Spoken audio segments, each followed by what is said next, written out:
Menanggapi permasalahan tersebut, kami menghadirkan eksplorasi falsafah tutur uwur sembur dalam budaya Sekolah Dasar Muhammadiyah di Yogyakarta, kajian etnografi penguatan tata krama berbahasa generasi alfa sebagai strategi sekolah dalam menanamkan tata krama berbahasa serta membentuk generasi alfa yang ramah berbahasa. Hai Sobat PKM, mengapa sih kita melakukan riset ini?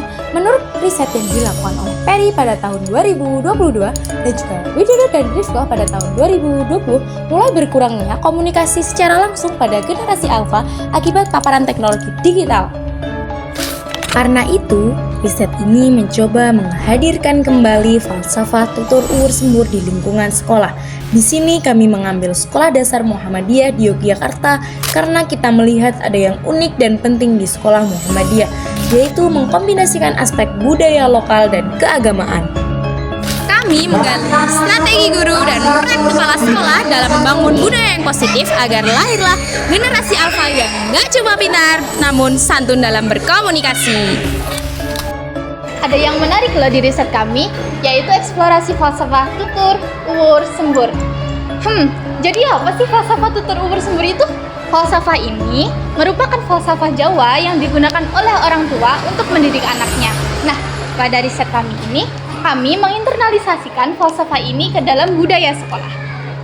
Tutur merupakan tuturan dari orang tua ke anaknya seperti membimbing, menasehati, dan mengajarkan pendidikan. Kemudian uwur, yaitu bagaimana orang tua menjadi teladan atau contoh bagi anak. Lalu sembur, yaitu harapannya dari semua yang diberikan kepada anaknya dapat diterapkan dalam kehidupan bermasyarakat. Nah, dari hal tersebut, kami pun memasukkan ke dalam budaya sekolah dengan perspektif bagaimana kepala sekolah dan guru dapat menguatkan tata krama berbahasa di lingkungan sekolah. Dalam riset ini, kami menggunakan metode kualitatif dengan pendekatan etnografi model Spratly yang menekankan pada pemahaman mendalam terhadap budaya di sekolah.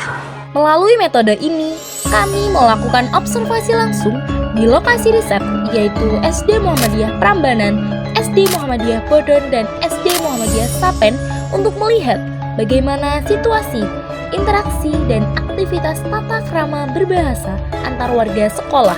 Kami melakukan koordinasi dengan ketiga tempat riset secara berkala. Setelah mendapatkan izin, kami mulai melakukan observasi dan wawancara yang dimulai dengan SD Muhammadiyah Prambanan, dilanjutkan dengan SD Muhammadiyah Bodon, dan terakhir di SD Muhammadiyah Sapen. Observasi dilakukan di masing-masing sekolah secara intensif. Selama sesi observasi berlangsung, kami melakukan wawancara dengan kepala sekolah dan 3 guru secara mendalam yang sesuai dengan metode riset kami, yaitu kualitatif etnografi. Kami mendapati bahwasanya di ketiga SD tersebut memiliki keunggulan di bidang budaya, khususnya tata krama berbahasa. Hal itu selaras dengan falsafah tutur uwur sembur. Salah satunya adalah Hari Bahasa. Di SD Muhammadiyah Sapen, Hari Bahasa menjadi salah satu keunggulan, terutama penggunaan bahasa Jawa setiap hari Rabu yang ditanamkan dalam pembelajaran maupun aktivitas sekolah. Begitu juga dengan SD Muhammadiyah Bodon yang menggunakan bahasa Jawa pada hari Jumat.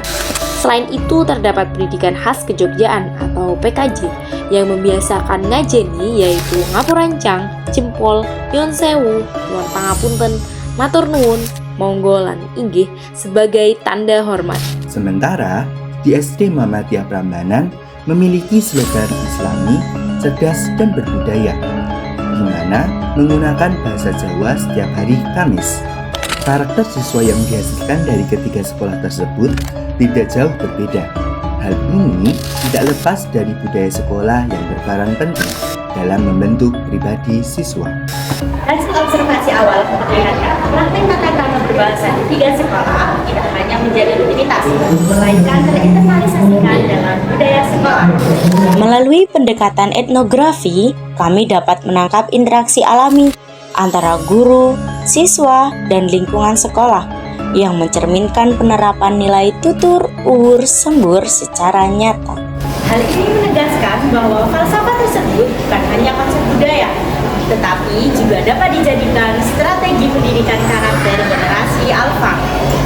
Hai Sobat Sobat PKM, setelah kita melakukan pengambilan dan analisis data, apa sih yang akan kita lakukan?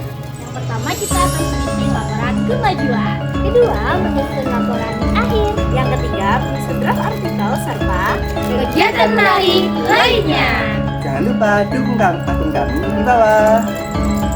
Jangan lupa like, comment, share, dan ikuti kami untuk info menarik lainnya. Bye!